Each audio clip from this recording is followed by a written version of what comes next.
Hello my friends, welcome back to the Super Year. So today I wanted to talk to you guys a little bit about what kind of tools did I use to construct my van and all of my stuff here. You can see I've got one of my shelves that I actually pulled out of my van because I'm going to renovate the entire thing. So what I have, and I don't have all of them with me at the moment, I used a simple drill motor. Now you can get them corded or cordless. I highly prefer a cordless one just because it was a little bit more useful.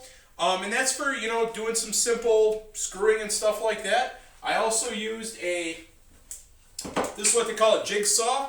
I had one of these, or I used one of these. I used this one and I used a friend of mine's one to help me with, cutting and all this other jazz. I'm more of an automotive mechanic, so I work with steel and gears and cars and stuff like that than I do wood. But believe it or not, the van was pretty simple and I kind of got the gist of everything, and I've been pretty comfortable around wood my entire life just because I grew up on a farm in Wood Miser, so all this stuff kind of comes second nature to me. So you're going to need yourself a drill motor. This is what they call a jigsaw. One of these is pretty awesome. Get something with a really nice blade on it. Get yourself definitely a tape measure. All these things you should have around.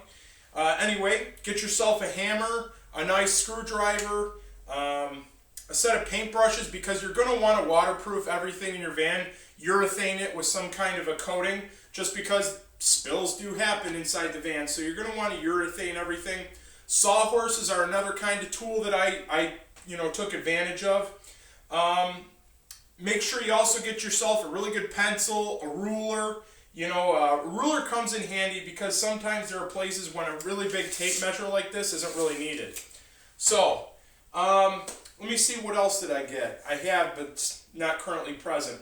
I did use an angle grinder. I did do some of that on my previous swing away hitch that I had. I had an angle grinder to cut off the end here. Again, you should find somebody. You probably have a million friends that are willing to come over and help you out using tools or whatnot. A circular saw, if you really want to get into detail in your van, you can pick yourself up a really nice circular saw as well, or like some sort of chop saw or a table saw if you really want to get into stuff. One other thing that was really useful is a palm sander. Now, a lot of the wood that I got from Lowe's or Home Depot, the wood wasn't that great, and make sure you dig through the wood that you're using, because this stuff, well, I'll give you a little example, and this is going to come into another video. A lot of the wood that I was finding, it was cracked, or it was frayed, or it was marred on the end. So make sure you really are thorough and you dig through a lot of it. Now, our friends at Home Depot and Lowe's will actually cut this to size. So make sure if you're going to go in there looking for a piece of wood and you want them to cut it for you, they'll do that for free. But make sure you got the measurements down. So that comes in handy. I'm just trying to think of any kind of other stuff. The basic safety things, I have to warn people because I'm just a safety nut. That's my thing. I have a background in industrial safety as well. So make sure you guys are taking every precaution to protect your eyes, or, if you've got certain allergies. I can't stress it enough. If you're going to do any welding or cutting with metal, definitely do it away from anything that's flammable. So be very careful with that. If you guys are urethaning or you guys are coating something, be very careful with that. But yeah, a good palm sander comes in handy to get all that roughness down, because you can see there's some roughness in this. And I had to sort through probably, I'd say probably 30 different boards before I found one that wasn't all bowed, one that wasn't chewed up at each end, one that didn't have cracks all through it or chunks missing out of it, because I like my stuff pretty nice. So this is going to come into another video. I'll keep you guys in suspense for a little bit.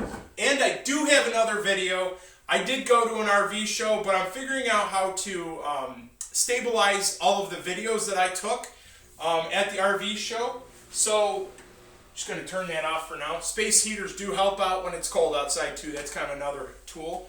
I did take a video of an RV show when I was there, walking around, checking out some RVs, but that's in the work. That's a really big video, and I'm going to push it all together into like a 40-minute video, but I've got to figure out the image stabilization issue that I had. I did record it with the image stabilized, but I'm looking for some software to kind of stabilize it a little bit further. So that's all coming up.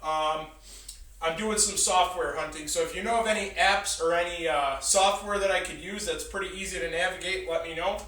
So what else do you need? Off the top of my head, these are just basic things that I can think of. When you're building out your van, there's all kinds of tools that you might need. A lot of the tools I picked up off of eBay. You can actually pick up some of these tools for really, really cheap at like secondhand stores, or if you go to the Salvation Army, or what do they call it now, Goodwill or Savers, whatever they have near you. Sometimes they have these tools that you can find. I wouldn't use like any kind of bigger like drills or really big saws or anything like that, because you're not going into anything huge. Most of the stuff, everything that I cut was I used a basic jigsaw and a hand palm sander right there for the majority of the work that I did. So yeah, that's basically it. And ask them, if I don't know, they might, or one of your friends at Lowe's or something like that, or one of your friends that you have at home might know what the proper tool is to use for the project that you're going to be using. So that's the kind of tools that I use to construct my van. Again, if you're going to do any automotive work, automotive stuff is completely unrelated to my topic today. This is just basic woodworking skills. If you're going to get into automotive tools, you want to have yourself like a good air compressor, like a portable torque wrench, or not a torque wrench, an air ratchet, having one of the cordless ones, that helps out a lot. A nice lift or something like that if you're going to do automotive related stuff. But a lot of these vans don't need a ton of automotive stuff, unless if you're like changing oil and all that other jazz, rather than other, simple maintenance. So anyway, I'm not going to babble anymore, but I hope this kind of helped you guys out to give you an idea of what I used when I was cutting up and doing all the work on my stuff here. Now I'm going to show you guys another video, because I'm actually going to change this. I did pull this out of my Sienna, so that'll be in another video. Alright my friends, thank you so much for watching, and thank you. Make sure you subscribe.